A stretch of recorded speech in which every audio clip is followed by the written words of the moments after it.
नमस्कार, मैं हूं आपके साथ पूर्वी राय और आप देख रहे हैं झज्जर न्यूज। हरियाणा कांग्रेस में उम्मीदवारों के लिए लोकसभा सांसद दीपेंद्र हुड्डा ने चुनाव प्रचार तेज किया है। दीपेंद्र हुड्डा पूरे प्रदेश में घूमकर कांग्रेस पार्टी के उम्मीदवारों के लिए चुनाव प्रचार कर रहे हैं। दीपेंद्र हुड्डा आज झज्जर की बादली विधानसभा से कांग्रेस पार्टी के उम्मीदवार कुलदीप वत्स के लिए बादली विधानसभा क्षेत्र की जनता से समर्थन मांगने पहुंचे।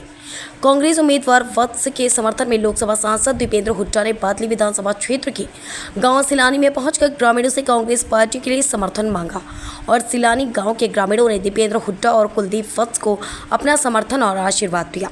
सिलानी गांव में पहुंचने पर कांग्रेस उम्मीदवार कुलदीप वत्स और लोकसभा सांसद दीपेंद्र हुड्डा का ग्रामीणों की तरफ से जोरदार स्वागत किया गया।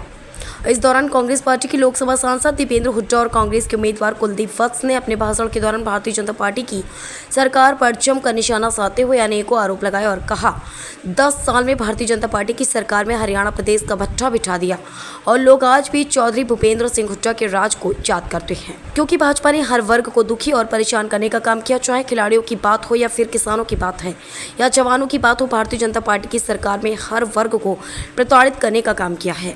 प्रदेश की जनता विधानसभा चुनाव में परिवर्तन करने का काम करेगी और हरियाणा में पूर्ण बहुमत से चौधरी भूपेंद्र सिंह हुड्डा के नेतृत्व में कांग्रेस पार्टी का सरकार बनेगी। किसान संगठनों के द्वारा भाजपा उम्मीदवारों का विरोध किए जाने वाले सवाल पर बोले कांग्रेस सांसद दीपेंद्र हुड्डा, कहा विरोध करके नहीं बल्कि वोट की चोट से भारतीय जनता पार्टी को जवाब देना चाहिए। माहौल है पूरे प्रदेश में, आज कांग्रेस के पक्ष में माहौल है और बीजेपी की सरकार जो एक ऐसी सरकार साबित हुई जिसने हरियाणा का बहुत नुकसान किया, विकास की पटरी से उतारने का काम किया। हरियाणा को आज बेरोजगारी में देश में नंबर 1 है, ना निवेश हुआ हरियाणा के अंदर, भ्रष्टाचार में इतने बड़े बड़े घोटाले आए सामने, शराब घोटाले से लेकर माइनिंग घोटाले तक।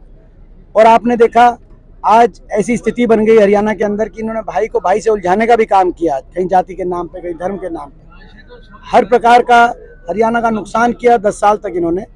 आज खुशहाली का प्रतीक, बेरोजगारी, नशे, अपराध का प्रतीक प्रदेश बन गया है और इसीलिए हरियाणा की जनता ने इस कुशासन से पीछा छुटाने का मन बना लिया है। गरीब आदमियों को उलझा दिया, सारी स्कीम्स बंद कर दी, आईडीओ में उलझा दिया, पहचान पत्रों में उलझा दिया, होटल्स में उलझा दिया, नौजवानों को सीटी में, कच्ची नौकरियों में उलझा दिया।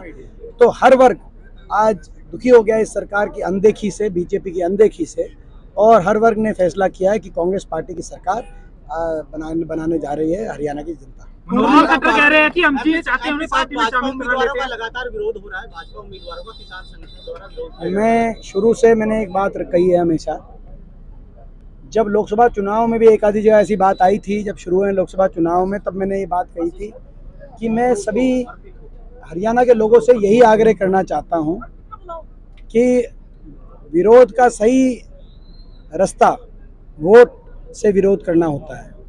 किसी के मन में अगर कोई किसी पार्टी को लेकर और ख़ास तौर पे भाजपा के अन्याय को लेकर दर्द है, वो दर्द अपने मन में रखे, अपने दिल में रखे और वोट की चोट से उस दर्द को, भाजपा की को सत्ता से बाहर करके उस दर्द का इजहार करे जनता से मैं यही आग्रह करना चाहूँगा। और किसी प्रकार की कोई विरोध का कोई स्थान लोकतंत्र में मैं नहीं मानता।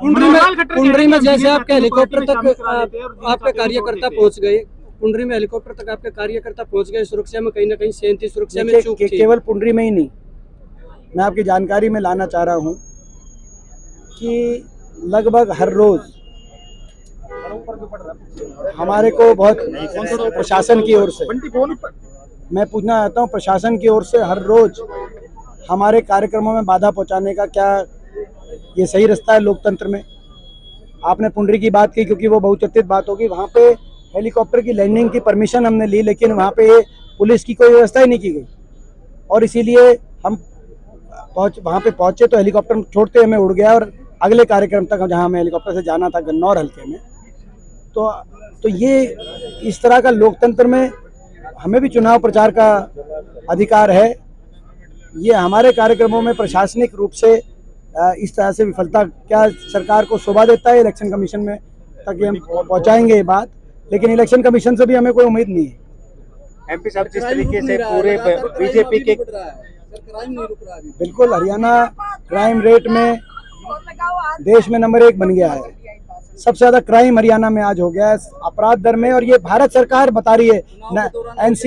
एनसीआरबी का डेटा बता, चुनाव के दौरान भी और आपने देखा चुनाव के दौरान भी, यहाँ तक कि हमारे प्रत्याशी प्रदीप चौधरी के काफिले तक पे फायरिंग होने लगी। ये ऐसी स्थितियां, ऐसे गैंग हरियाणा को के युवाओं को बर्बाद कर रहे हैं और हरियाणा के भविष्य पे अंकुश लगा रहे हैं, क्योंकि निवेश नहीं होगा अगर क्राइम ऐसे ही रहा तो। इसीलिए हुड्डा साहब ने एक बात जो कही है कि कांग्रेस की सरकार आते ही ऐसे अपराधियों का और नशे के तस्करों का पक्का इलाज, कांग्रेस की अगली सरकार आते ही हुड्डा साहब ने कहा कि हम पक्का इलाज इनका करेंगे। एमपी साहब लगातार बीजेपी थोड़ा और आगे, अरे पहलवान थोड़ा आगे, देखो ये माता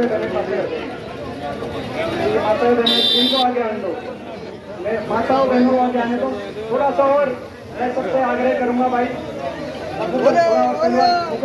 हम थोड़े पर नीचे रखो, माताओं बहनों को थोड़ा और आगे, इनमें सामने आने दो, माताओं बहनों को सबसे आगे आने दो, सबसे आगे पीछे हो जाओ, भीड़ पाचन होने को हो जाओ, माताओं बहनों को आगे दो।